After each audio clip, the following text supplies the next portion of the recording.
বিশ্বে একটি ন্যারেটিভ খুব চলছে, বিশেষ করে পশ্চিমা মিডিয়ার বয়ানে তা বেশ শক্তপোক্ত অবস্থান করে নিয়েছে। মোটা দাগে সেটি হচ্ছে ইসলামের শাসক মাত্রই নারী বিদ্বেষী, তারা নারীদের ঘরে বন্দি করে রাখতে চায়। ইরানের সর্বোচ্চ ধর্মীয় নেতা আয়াতুল্লাহ আলী খামেনির ব্যাপারেও এমনটি জোরালোভাবে প্রচার করা হয়েছিল। কিন্তু যুক্তরাষ্ট্র ইসরায়েলের হামলায় নিহত খামেনির পুরনো একটি ভিডিও বলছে ভিন্ন কথা। এক অনুষ্ঠানে দেওয়া ভাষণে নারীর সামাজিক ও রাষ্ট্রীয় মর্যাদা নিয়ে নিজের মনোভাব ব্যক্ত করেন খামেনি। খামেনি নারী পুরুষের বৈষম্যে নারাজ ছিলেন। রাষ্ট্রীয়ভাবে তিনি তা প্রতিষ্ঠিত করতে চেয়েছিলেন। তার ওই বক্তব্যে সেটি স্পষ্ট। খামেনি বলেছিলেন, নারী ও পুরুষের মধ্যে শারীরিক গঠনগত দিক থেকে কিছু স্বাভাবিক ভিন্নতা আমাদের সবারই নজরে আসে। কারো শারীরিক উচ্চতা তুলনামূলক বেশি হতে পারে, আবার কারো কণ্ঠস্বরের গভীরতা বা শারীরিক উচ্চতা ভিন্ন হয়। এই বাহ্যিক পার্থক্যগুলো প্রাকৃতিক ও বাস্তব। কিন্তু যখন আমরা মানুষের মূল সত্তা এবং তার অভ্যন্তরীণ চালিকা শক্তি অর্থাৎ বুদ্ধিবৃত্তিক সক্ষমতা এবং আধ্যাত্মিক রুহানিয়াতের গভীরতায় দৃষ্টিপাত করি, তখন দেখি সেখানে অসীম প্রতিভার এক বিশাল সমুদ্র বিরাজমান। এই বিশেষ ক্ষেত্রে নারী ও পুরুষের মধ্যে কোনো মৌলিক ব্যবধান নেই। উভয়ের মধ্যেই সুপ্ত রয়েছে অসীম মেধা ও আধ্যাত্মিক বিকাশের এক সমান ও অবারিত সুযোগ।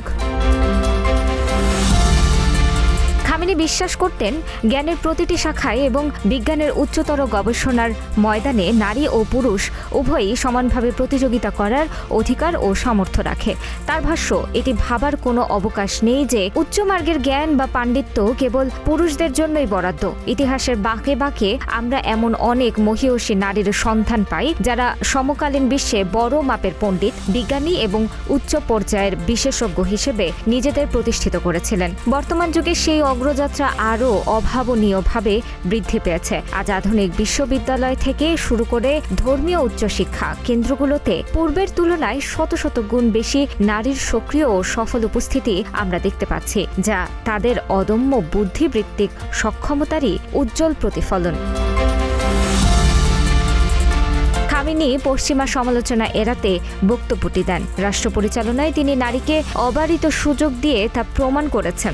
ইরানের দিকে তাকালেই তা বোঝা যায়। ইরানে শুধু জ্ঞান বিজ্ঞানেই নয়, শিল্পের সুকুমার বৃত্তি থেকে শুরু করে নতুন নতুন বৈজ্ঞানিক ও ব্যবহারিক উদ্ভাবনের ক্ষেত্রেও নারীরা আজ তাদের শ্রেষ্ঠত্ব প্রমাণ করছেন। চিন্তা ও রাজনীতির ময়দানে প্রভাবশালী ভূমিকা পালন করা, সমাজকে বৌদ্ধিক দিশা দেখানো এবং অর্থনৈতিক কর্মকাণ্ডে বলিষ্ঠ অবদান রাখার যোগ্যতা নারী ও পুরুষ উভয়ের মধ্যেই সমানভাবে সঞ্চিত আছে। মেধার এই বহুমুখী প্রকাশ কোনো নির্দিষ্ট লিঙ্গের উপর এককভাবে নির্ভরশীল নয়।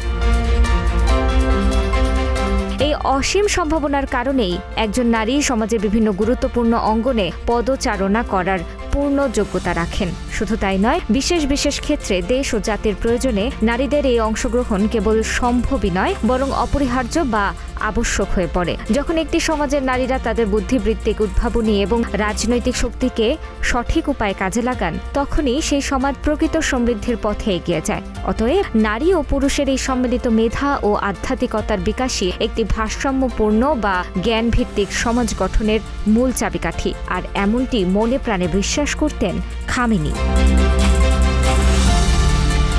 তানাজা আফরিন, প্রতিদিনের বাংলাদেশ।